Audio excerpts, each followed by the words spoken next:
In anticipation of my upcoming espresso machine, which I'll have to tell you about another time, I bought the Fellow Stagg EKG Pro electric kettle.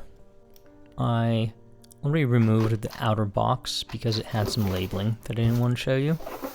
And there's a very tight-fitting inner box, but all the packaging felt solid. So when you open this up, you get a nice hello message.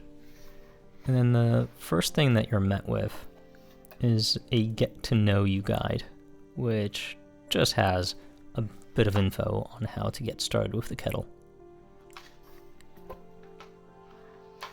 And there's another safety and maintenance manual, which has just a bit more info.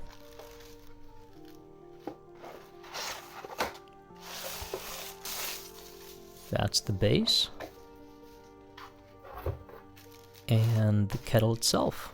And that's it, there's nothing else in the box.